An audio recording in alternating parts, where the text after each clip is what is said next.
عامر خان سے میری ملاقات ہوئی، میں نے اس کو کوئی دین کی بات نہیں کی، صرف محبت تھی۔ اب تک اس کے میسج آتے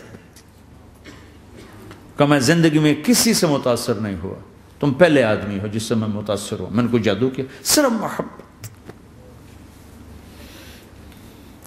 لوگوں کو محبت دو، قریب ہوں گے۔ میں جب گیا بڑی مشکل سے اللہ نے، ملاقات کا کوئی راستہ ہی نہیں تھا، وہ مجھے نہیں جانتا تھا، میں اسے نہیں جانتا تھا، تو کوئی موقع نہیں مل رہا تھا ملاقات کا۔ تو اللہ نے شاہد آفریدی کو بھیج دیا۔ شاہد آفریدی اس کی دوستی تھی، ہمارا جو کرکٹر ہے۔ میں نے اس سے فون پر کہا یار میری ملاقات تو کرا، اس نے ملاقات کروائی۔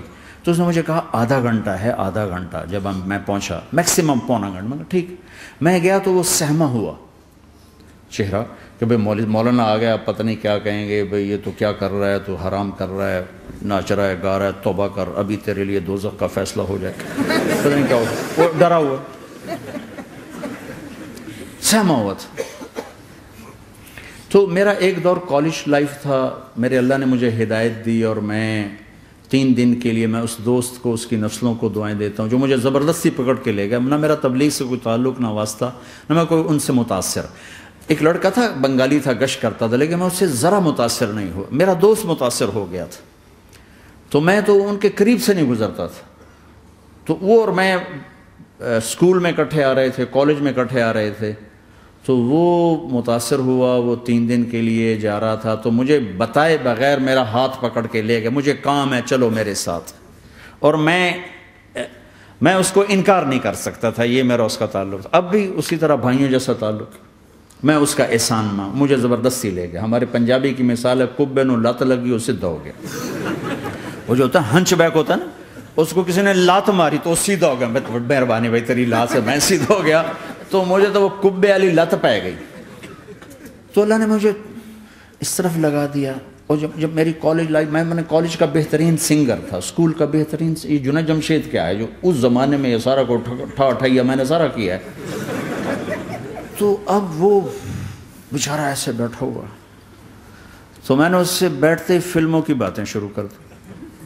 اور تھوڑی دیر بعد کہ میں نے محسوس کیا کہ فرام 60 to 72 جو فلم انڈسٹری کو جتنا میں جانتا تھا اتنا وہ نہیں جانتا تھا۔ تو اس کے اوپر میرے علم کا روپ پڑ گیا، اس کی لائن کا علم تھا نا۔ تو وہ تو حیران پریشان، یہ واز تو ہو نہیں رہا، تو کبھی دلیپ کمار کی باتیں شروع ہو گئیں، کبھی راج کپور کی شروع ہو گئیں، اور کبھی محبوب صاحب شروع ہو گئے، کبھی مدن موہن شروع ہو گئے۔ وہ آدھا گھنٹہ تو یوں ہی گزر گیا۔ تو آدھے گھنٹے کے بعد میں نے کہا جی ہمارا تو ٹائم اوور کا نہیں، اٹھیں چلے ادھر چل کے بیٹھتے ہیں۔ وہ کھانے کی ٹیبل پر تھے تو ہم وہاں جا کے بیٹھ گئے، پھر وہیں باتیں شروع ہو گئیں۔ جب اس کا سارا خوف دور ہو گیا اور ریلیکس ہو گیا، اس میں پونے گھنٹے سے 50 منٹ گزر گئے تھے، تو پھر میں نے کہا عامر بھائی آپ حج پہ آئے ہیں، اگر آپ اجازت دیں تو آپ کو اپنے نبی کا حج سناؤں؟ کہنے لگے ہاں جی ضرور سنائی۔ پھر میں 1.25 گھنٹہ بولتا رہا، اور وہ ایسے کر کے یہاں سے وہ یوں نہیں ہوا، 1.25 گھنٹہ ایسے بیٹھ کے یوں سنتا، ہلا نہیں اپنی جگہ سے۔ لوگ محبت کے بھوکے ہیں، تم فتوے دینا شروع کر دیتے۔ 2 گھنٹے کی ملاقات کے بعد جب ہم نکلے تو نیچے تک چھوڑنے آیا عامر خان۔ حج کے بعد میں نے کہا ایک ملاقات اور ہو جائے گا، ضرور ہوگی۔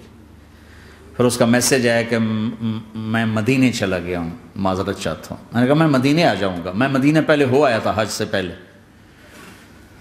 تو اس نے کہا کہ آپ 14 تاریخ کو آ جائیں، 4 سے 6 کا ٹائم میں نے آپ کے لیے رکھا ہے۔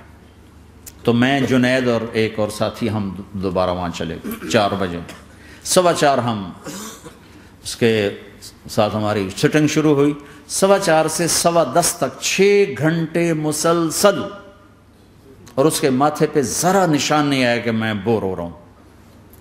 اور اس کے بعد ہم اٹھے، اس کا جی نہیں چاہ رہا تھا کہ ہم اٹھ کے چلے جائیں، محبت۔ پھر ایک امتحان پڑ گیا، میں اجتماع میں تھا رائمنڈ کے پچھلے سال، اس کا میسج آ گیا میری فلم تلاش آ رہی، اس کی کامیابی کی دعا کرو۔ لے بھائی اے چنگی بڑی.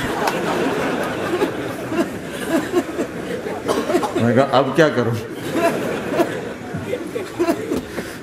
جواب دینا بھی ضروری، دعا بھی نہیں ہو سکتی، کیا کروں؟ تو جب وہ میسج آیا تو میرے سامنے کوئی 10-12 علماء بیٹھے تھے. میں نے کہا بھائی یہ میسج ہے، اس کا جواب. کہا جی یہ ہمارا فیلڈ نہیں تمہارا ہے، تو ہی جواب دے. میں سارا دن سوچتا رہا، مجھے کوئی جواب سمجھ میں نہیں آیا کہ جان بھی بچ جائے، جواب بھی چلا جائے. پھر اگلا دن بھی گزر گیا، مجھے کچھ سمجھ میں نہیں آیا. میں عصر کا وضو کر رہا تھا، ایک دم اللہ نے ایک مضمون دل میں ڈالا. تو میں نے فوراً بیٹھ کے اس کو میسج کیا کہ عامر بھائی، جو کریٹو ہوتا ہے نا ذہن، یہ اللہ کسی کسی کو دیتا ہے. تخلیقی ذہن یہ اللہ تعالیٰ کسی کسی کو دیتا ہے، ہر ایک کو نہیں دیتا. اور یہ اللہ کی بہت بڑی عطا ہوتی ہے. اور میں نے تمہارے ساتھ جو وقت گزارا اس میں نے دیکھا کہ اللہ نے تمہیں تخلیقی ذہن دیا ہے، تم کریٹر ہو. اور جو لوگ اس ٹائپ کے ہوتے ہیں وہ کامیابی ناکامی کی پرواہ نہیں کرتے، وہ اپنے کام سے کام رکھتے ہیں. آپ کا بھائی. تو فوراً اس کا میسج آیا، آپ ٹھیک کہہ رہے ہیں، آپ ٹھیک کہہ رہے ہیں. بات ہو گئی. پھر میں تھا ہانگ کانگ، میں نے وہاں سے اس کو میسج کیا. دیکھو کسی مصروف آدمی کو براہ راست فون نہ کیا کرو، میسج کیا کرو کہ میں آپ کو فون کر سکتا ہوں، چونکہ میں اس کا بہت ستایا ہوا، بہت ستایا.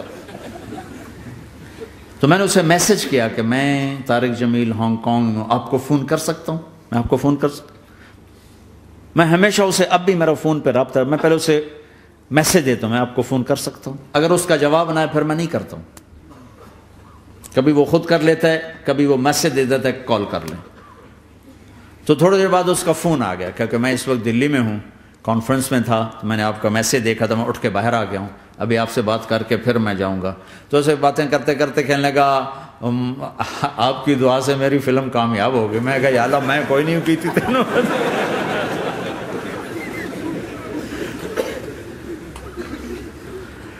بھائیو محبتیں بانٹو، نفرتیں تو پہلے ہی بہت پھیل چکی.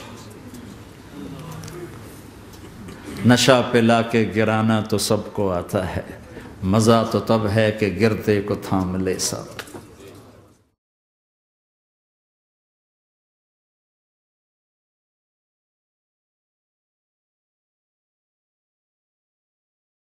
لا إله إلا الله محمد رسول الله عليه صلاة الله وآله والأحبة. لا إله إلا الله محمد رسول الله عليه صلاة الله وآله والأحبة.